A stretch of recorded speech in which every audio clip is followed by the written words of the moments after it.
بسم اللہ الرحمن الرحیم۔ عزیز طلبہ، ہم حدیث کے بارے میں حجی حدیث کے بارے میں بات کر رہے تھے۔ حدیث کی اسلام میں اہمیت کے حوالے سے ہم نے بات کی۔ حدیث جو ہے جس کو ہم حدیث نبوی کہتے ہیں، وہ قرآن مجید کے پیرل چلتی ہے، اور بہت سے ایسے قرآنی احکامات ہیں جو ایک ہمارے لیے سگنل ہیں، ہمارے لیے اشارے ہیں، لیکن اس کے بعد ان اشاروں کو کمپلیٹ آپ علیہ الصلوۃ والسلام نے کیا۔ عزیز طلبہ، قرآن مجید میں ہے کہ اللہ تعالیٰ فرماتے ہیں کہ ہم نے مردار کو حرام قرار دیا۔ اس وجہ سے اہل ایمان مسلمان مردار نہیں کھاتے۔ لیکن عزیز طلبہ، آپ کو یہ بھی پتہ ہے کہ ہم مچھلی کھاتے ہیں، مچھلی کا شکار جائز ہے، اور جب مچھلی پانی سے نکلتی ہے تو آٹومیٹکلی وہ فوت ہو جاتی ہے، وہ موشن لیس ہو جاتی ہے، اس کے پاس طاقت نہیں رہتی، اور پھر بھی ہم اس کو کھاتے ہیں۔ یہ کیوں کھاتے ہیں کہ اس پر ہمارے نبی اکرم صلی اللہ علیہ وسلم کا حکم موجود ہے کہ اگرچہ قرآنی نص کہتی ہے کہ مردار حرام ہے، لیکن اس کے باوجود کیونکہ حدیث میں مچھلی کھانے کی اجازت ہے، یہ مردار ہونے کے باوجود کھایا جا سکتا ہے، تو اس لیے یہ مردار مچھلی کی صورت میں ہم کھاتے ہیں۔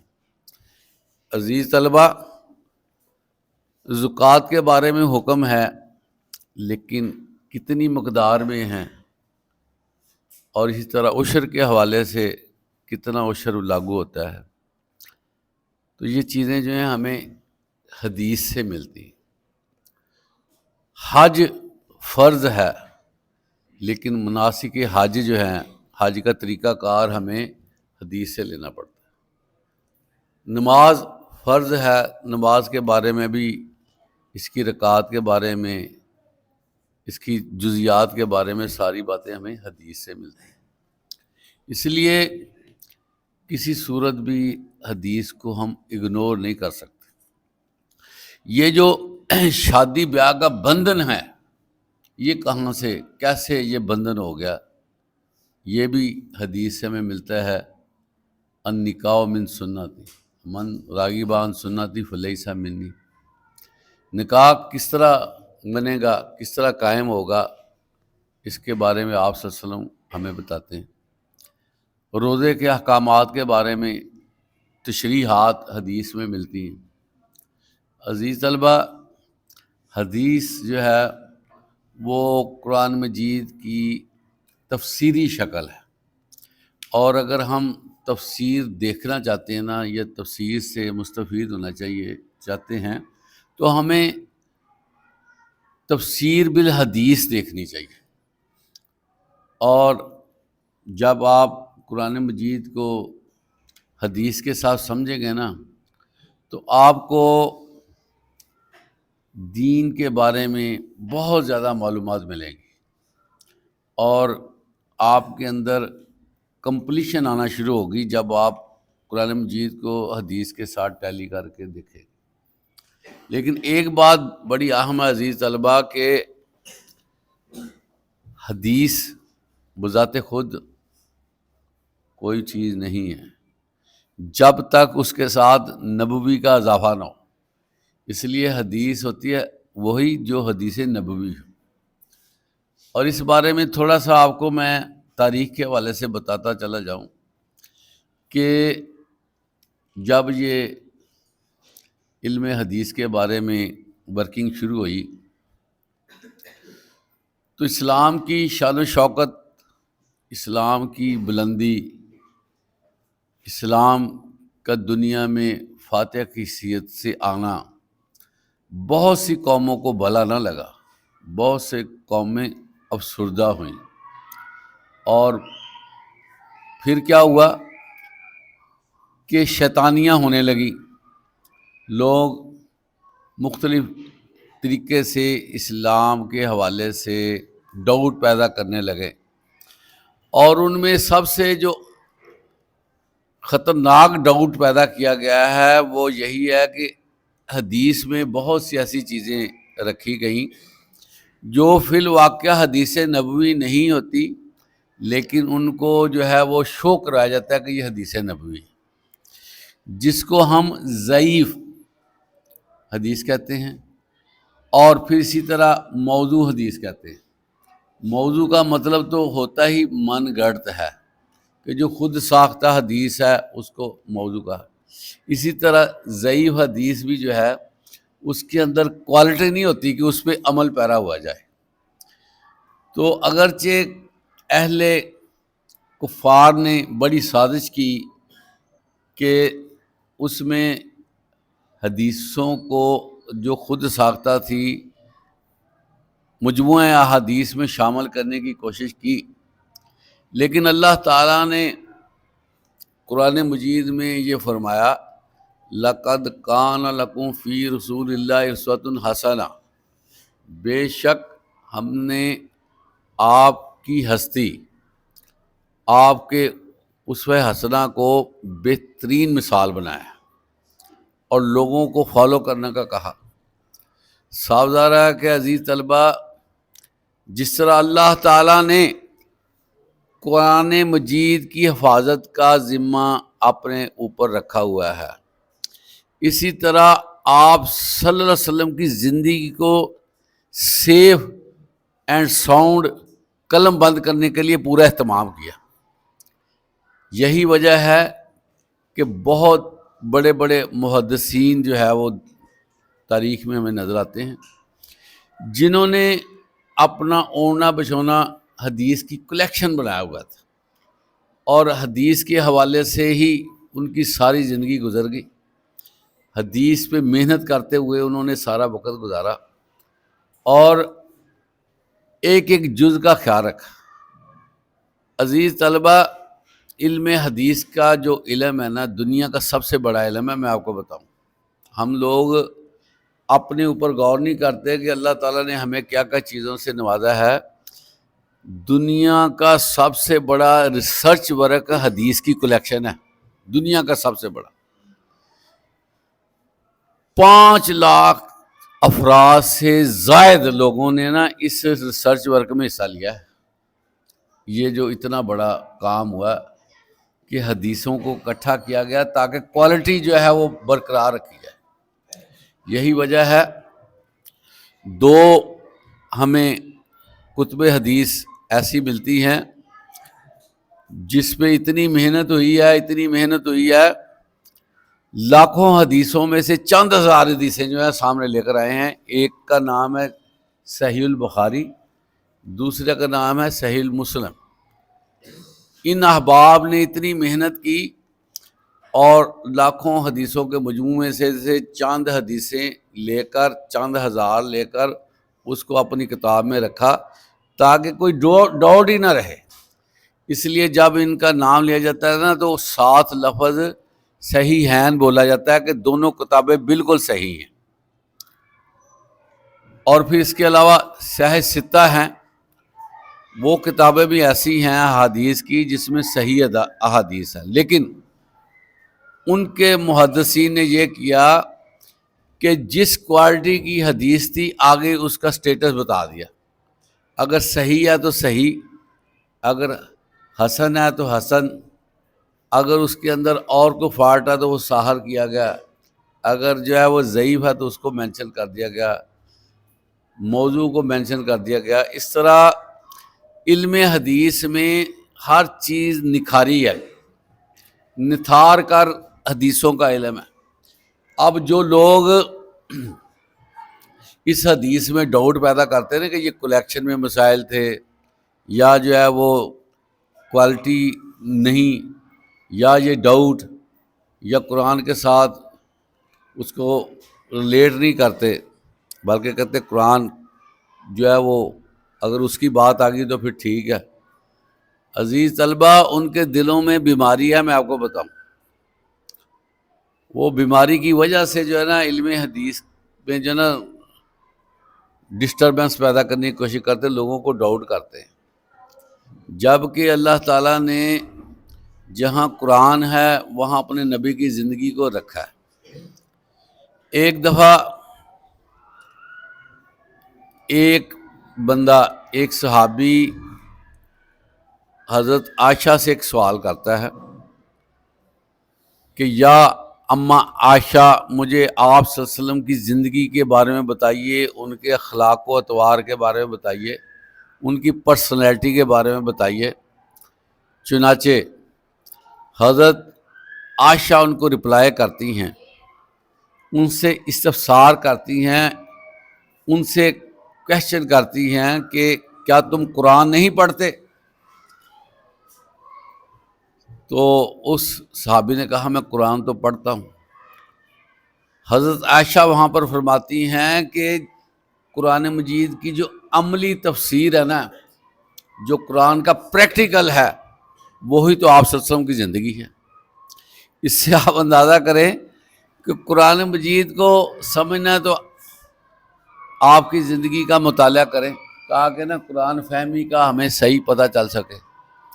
اسی طرح عزیز طلبہ، اللہ تعالیٰ نے حفظ حدیث کا اہتمام کیا، لوگوں کو زبانی حدیثیں بڑی بڑی یاد تھیں۔ حضرت امام احمد بن حنبل لاکھوں حدیث ان کو زبانی یاد تھی، آپ اندازہ کریں۔ اسی طرح آپ صلی اللہ علیہ وسلم خود لکھواتے تھے، خود ڈائریکشن دیتے تھے کہ یہ بات لکھو۔ آپ صلی اللہ علیہ وسلم نے مختلف امراء کو، مختلف علاقوں کے سرداروں کو، بادشاہوں کو خط لکھوائے اور ان کو قلم بند کیا گیا۔ اور اسی طرح متعدد مواقع پر آپ نے ضروری احکامات اور ہدایات جو ہے وہ ریٹن میٹر میں دی۔ اور اسی طرح آپ صلی اللہ علیہ وسلم جو بات فرماتے تھے، صحابہ کرام بھی اس کو نوٹ کرتے تھے۔ اور ایک دفعہ ایک صحابی نے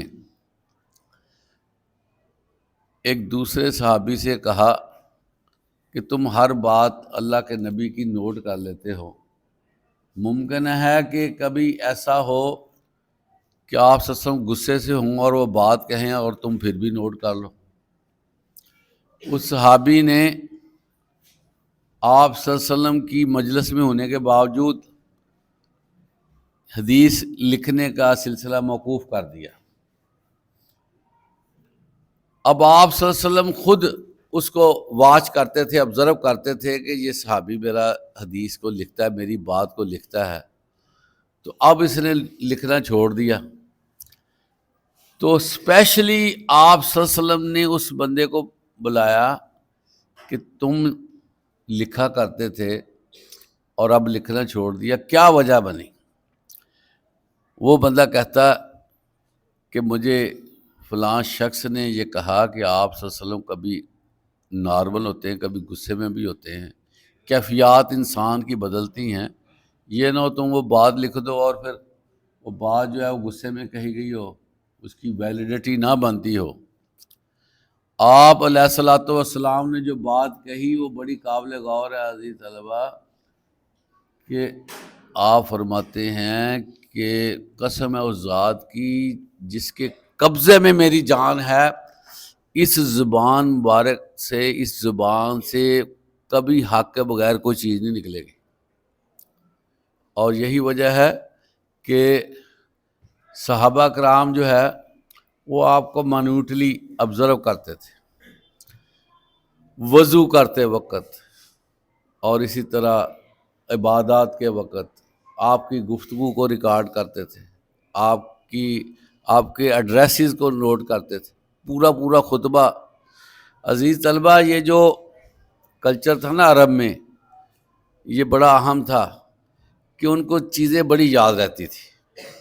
ایک تو وہ یاد کرتے تھے، دوسرا یہ ہے کہ آپ کو پتہ ہوگا کہ غزوہ بدر ہوئی، وہاں پر کچھ لوگ پکڑے گئے 70 کے قریب، تو آپ صلی اللہ علیہ وسلم نے ان کا فدیہ کیا مقرر کیا کہ جو شخص ہمارے بچوں 10 بچوں کو پڑھا دے گا، اس کو ہم آزاد کر دیں گے۔ اس سے جو ہے وہ ایجوکیشن کو پروموٹ کیا گیا۔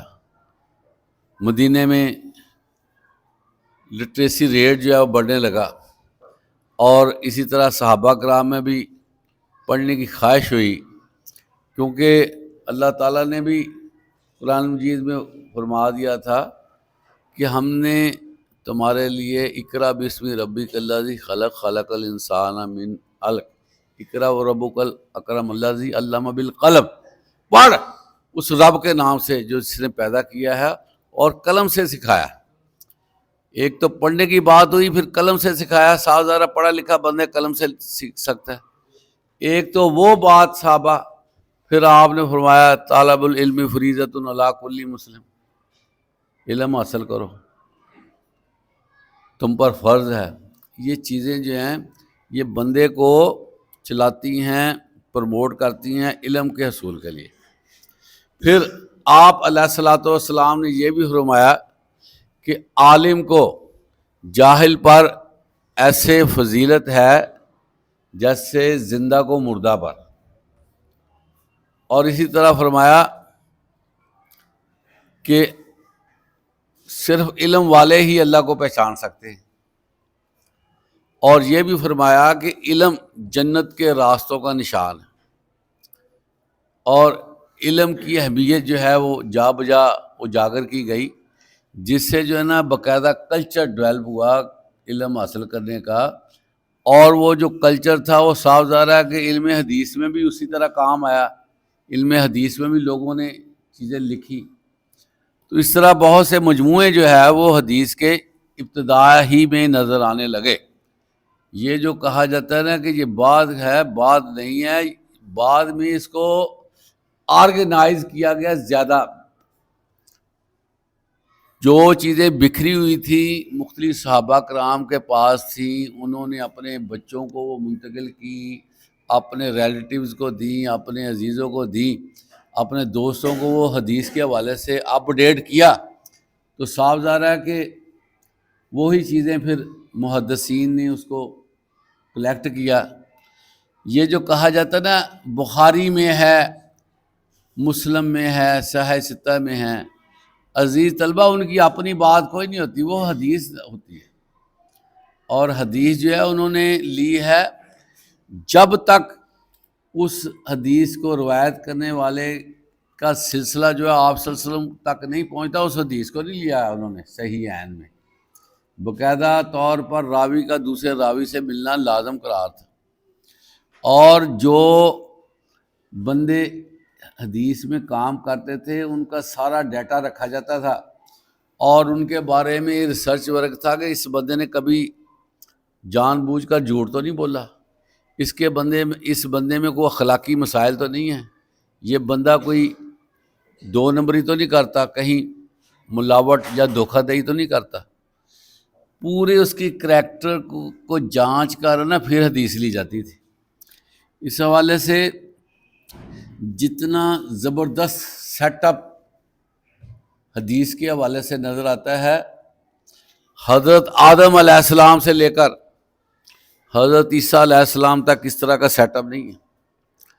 پھر آپ صلی اللہ علیہ وسلم کی زندگی سے لے کر اب تک ایسا سیٹ اپ نہیں ہے جس میں حدیث میں اتنی محنت کی گئی ہو یا دوسرے کسی اور علوم میں۔ سب سے زیادہ ابھی تک عزیز طلبہ یہ جو ریسرچ ورک ہے یہ ختم نہیں ہوا۔ آپ دیکھیں کہ آپ صلی اللہ علیہ وسلم کی سیرت پر سینکڑوں نہیں ہزاروں کتابیں لکھی گئی ہیں، پتہ آپ کو، اور ہر حدیث کو لے کر اس پر جرح کی جاتی ہے، اس پر گفتگو کی جاتی ہے، اس کے بارے میں پوائنٹ ٹو پوائنٹ گفتگو کی جاتی ہے۔ اور اب بھی مدارس میں عزیز طلبہ بخاری، مسلم اور دیگر کتب جو ہیں ان کو ترتیب سے بچوں میں متعارف کرایا جاتا ہے، اور باقاعدہ طور پر ڈسکشن کے ذریعے جو ہے وہ علم حدیث بچوں تک منتقل کروایا جائے۔ تو یہ چھوٹی بات نہیں ہے، 8 سال تک بچوں کو اس کام میں رکھا جا رہا ہے کہ وہ حدیث کو دیکھے، اور باقاعدہ طور پر عربی میں گرپ بنائی جاتی ہے تاکہ ڈائریکٹ جو ہے جو پرائمری سورس ہے، جو اصل مٹیریل ہے نا، اصل مٹیریل، اس کو جانچا جائے۔ ہمارے یہاں تھوڑا سا یہ بھی دیکھنے میں آیا کہ کچھ باتیں ایسی ہیں جو بندے دوسرے سے لیتے ہیں، جس کو سیکنڈری سورس کہتے ہیں، لیکن اسلام میں جو تعلیم کا طریقہ ہے وہ ہے پرائمری سورس، ڈائریکٹ جہاں سے ملا وہاں سے لینا۔ اور یہی چیز جو ہے وہ طلبہ کو دی جاتی ہے جو مدارس کے طلبہ ہیں کہ تم ڈائریکٹ سورس، تو وہ ساری احادیث کو جانچتے ہیں، اس کی پڑتال کرتے ہیں، اور باقاعدہ طور پر بڑے بڑے مدارس میں یہ جو سیٹ اپ بنایا گیا ہے، جو حدیث بھی ہے اس کو اویلویٹ کرتے ہیں۔ اور مدینہ یونیورسٹی جو مسلمانوں کی بہت ہی بڑی یونیورسٹی ہے، جہاں پر پوری دنیا سے طالب علم جاتے ہیں، وہاں پر بنیادی کام ہی حدیث کی تخریج ہے کہ دیکھا جائے حدیث کی کوالٹی کے حوالے سے۔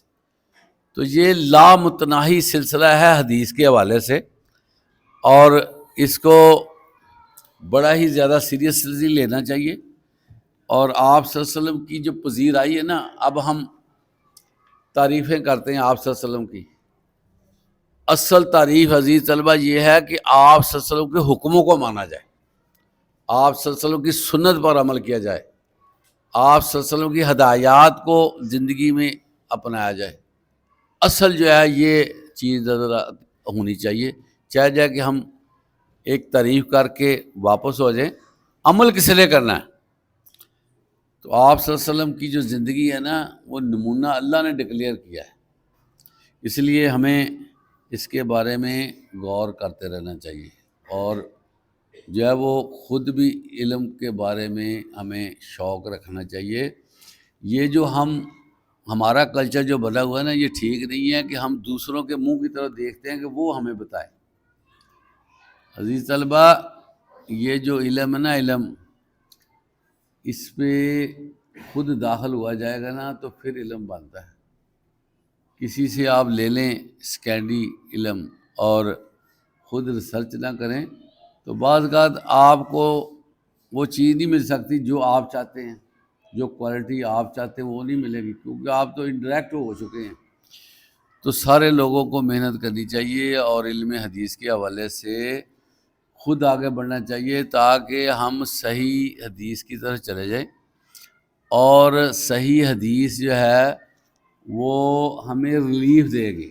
بعض اوقات عزیز طلبہ یہ ذہنوں میں بات آتی ہے، بڑی غور طلب بات ہے، آپ علیہ الصلوۃ والسلام کو محسن انسانیت کہا گیا ہے، رحمت للعالمین کہا گیا ہے، اور آپ صلی اللہ علیہ وسلم نے انسانیت کے لیے آسانیاں ہی آسانیاں پیدا کی ہیں۔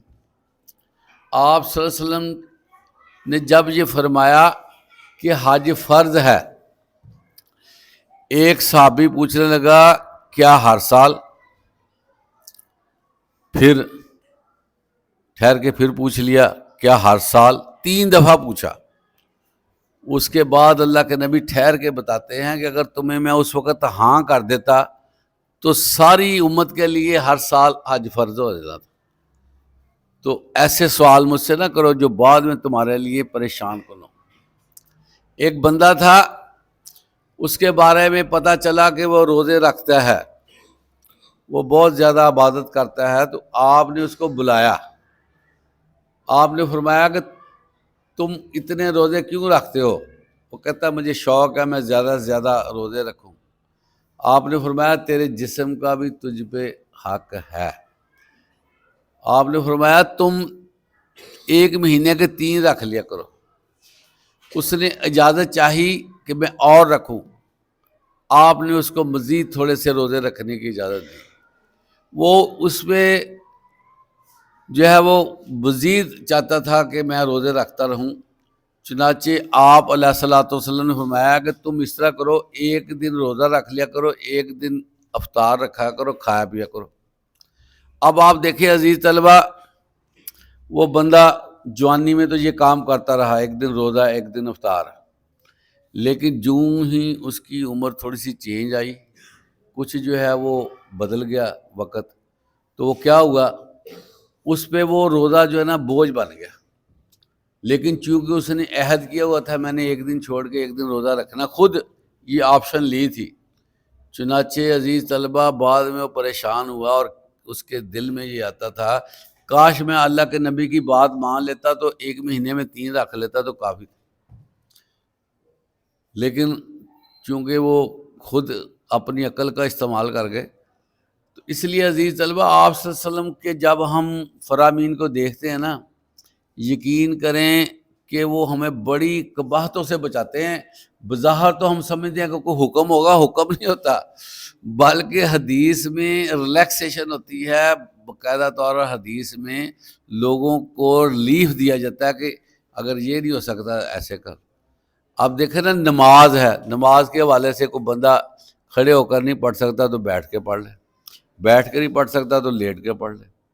اسی طرح بہت کوئی ایسی بات ہے کہ طبیعت بوجھل ہے تو مغرب کے ساتھ عشاء بھی پڑھ سکتا ہے، ظہر کے ساتھ عصر بھی پڑھ سکتا ہے۔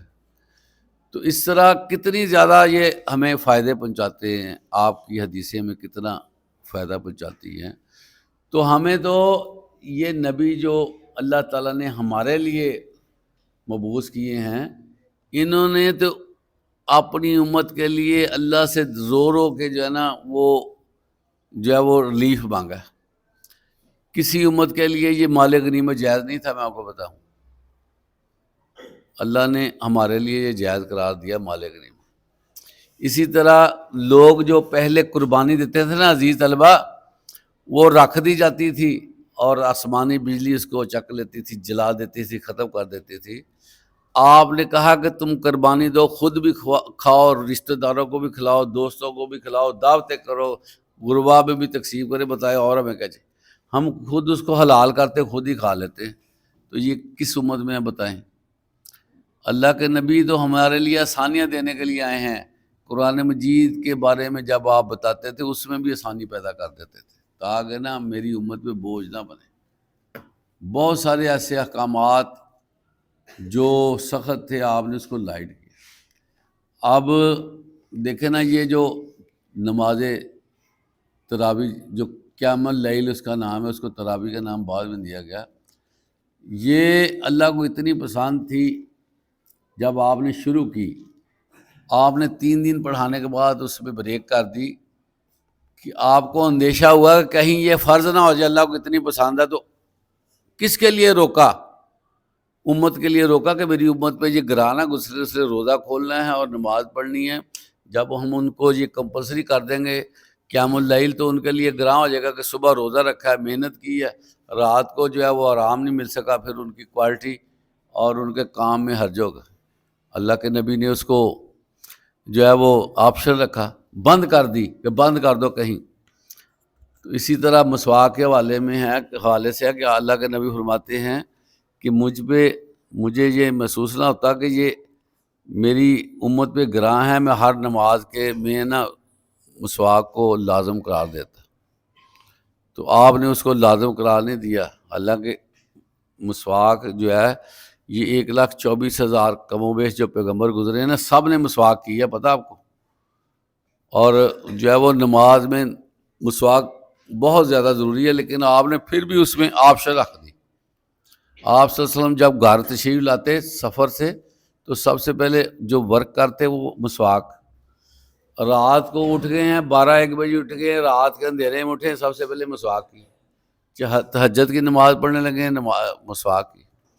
اتنی مسواک کرتے تھے کہ جیسے لگتا تھا جیسے آپ نے اپنے منہ میں نے زخم کر لینے ہیں، لیکن ہمیں فکر کوئی نہیں مسواک کا کیا ہے، بلکہ مسواک کلچر ہی ہم نے ختم کر دیا۔ عزیز طلبہ، ہمیں نا خود غور کرنا چاہیے ہمارے نبی جو ہے ہمارے لیے کیا کیا کر کے گئے ہیں۔ تو یہ ساری چیزیں علم حدیث سے آنی ہیں۔ اگر ہم کہیں گے کہ ہمیں کوئی ضرورت ہی نہیں ہے تو پھر خود ہی ہم پریشانیاں۔ اب دیکھیں نا، بہت سی رسمیں ہم نے اپنے گلے ڈالی ہوئی ہیں، پتہ ہی ہے آپ کو۔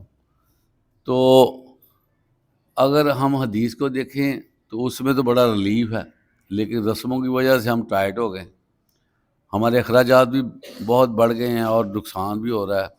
اور ورکنگ بھی ہماری متاثر ہوتی ہے، کیونکہ جب آپ نے سسٹم سے نکل کر کام کرنا تو وقت بھی دینا پڑے گا، پیسے بھی لگے گا۔